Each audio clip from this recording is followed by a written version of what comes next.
हे दाखवा आणि म्हणूनच आज ही मोकळाची.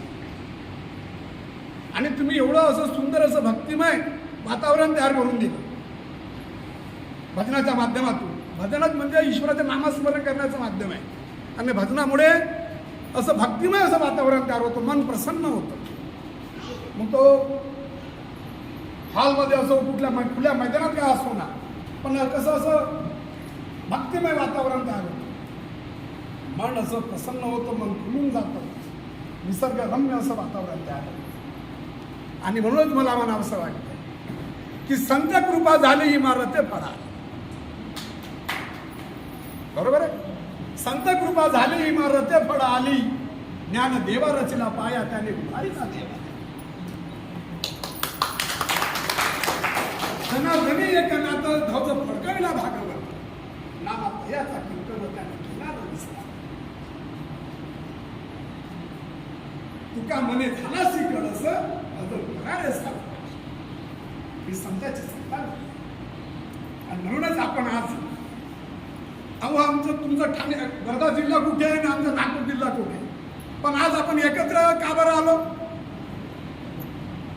आज एकत्र का आलो? कलेच्या मुळे आलो, त्या कलेच्या माध्यमातून आलो.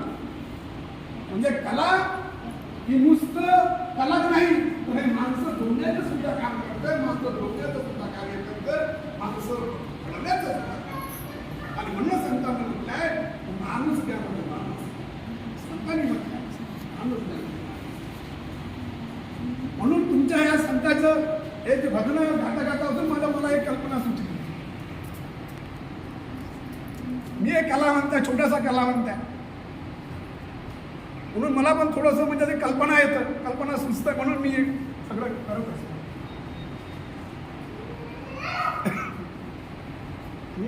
मारिले मना, माझे वडील शाहीर होते. हो मारिले मना अन तारिले जना, कास भेट गातो संत महिमा. ओ संत ज्ञानेश्वर आळंदीस जन्मा आले, अहो चांगदेवाचा वाघ आला निर्जीव भिंत चाले. ओ पाठीवरती मांडे भाजले चमत्कार झाले, आणि ज्ञानेशाचा हात लागता रेडावेद बोले. ओ ज्ञानेशाचा हात लागता रेडावेद बोले. ओ तुकोबाने क्रांती केली रंचले अभंग, अन तुकाराम कीर्तन करी नाचे पांडुरंग. ओ नाथा घरी महार जेवले, ओ नाथा घरी महार जेवले, ओ ब्राह्मण झालं दंग. आणि म्हणती याने धर्म बुडवला सोडा याचा संग, आणि म्हणती याने धर्म बुडविला अहो सोडा याचा संग. मग तेव्हा तुकारामाने काय केलं? अहो केली गर्जना आणि सोडी ब्राह्मणा, कस भेट गात संत महिमा. अशा प्रकारचे संतांची संता.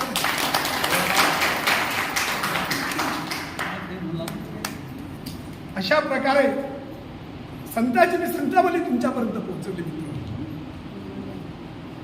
कलाकार हा कलाकार असतो, त्याला कुठली जात धर्म पंथ नसतं. कला ही कलाची जात असते.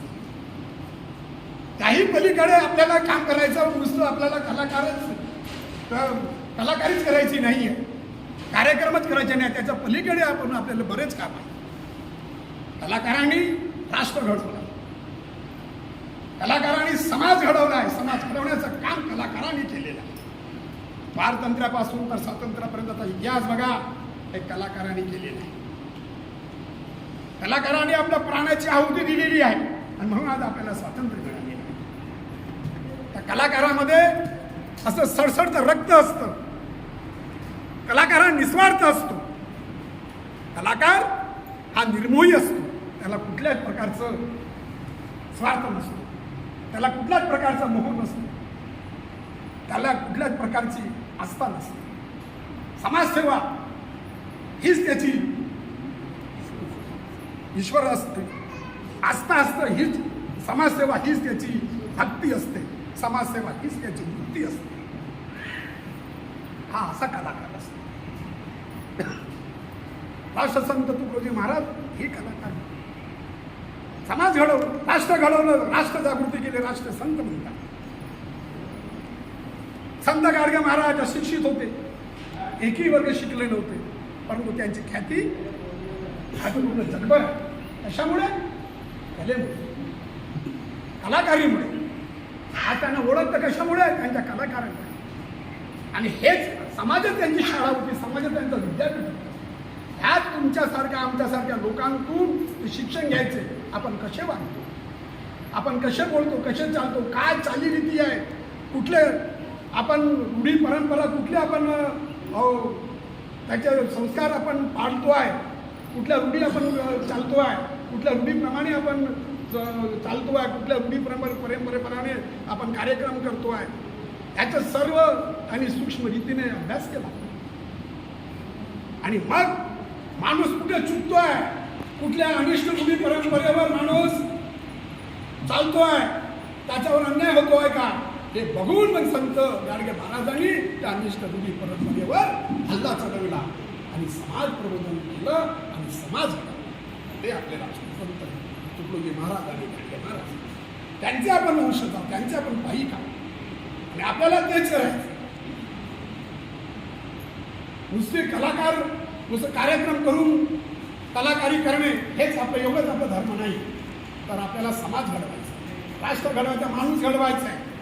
आणि याच्याकरता आपल्याला संघटित राहायचं, संघटित राहून आपल्याला कार्य करावं लागेल. संघटित राहण्यासाठी आपल्याला एक माणूस संघटन तयार करू शकणार नाही, पण त्याच्याकरता संघटनेकरता, संघटित राहण्याकरता, संघटितरित्या आपले उद्देश पूर्ण करून घेण्याकरता एक संघटनेची आवश्यकता असते. मित्र, एका संघटनेची आवश्यकता असते.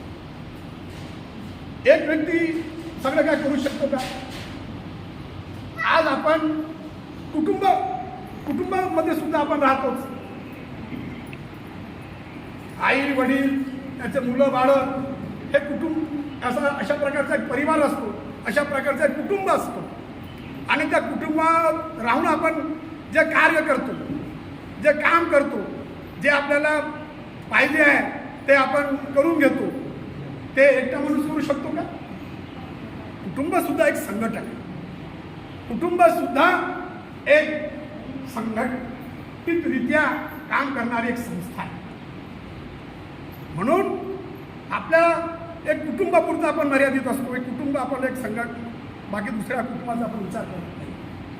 म्हणून सर्व कुटुंबाचा विचार करण्यासाठी, सर्व कलावंताचा विचार करण्यासाठी एक आम्ही विदर्भ शहीद कलाकार परिषदेची संघटना निर्माण केली आणि त्याचे संस्थापक हे माझे वडील होते.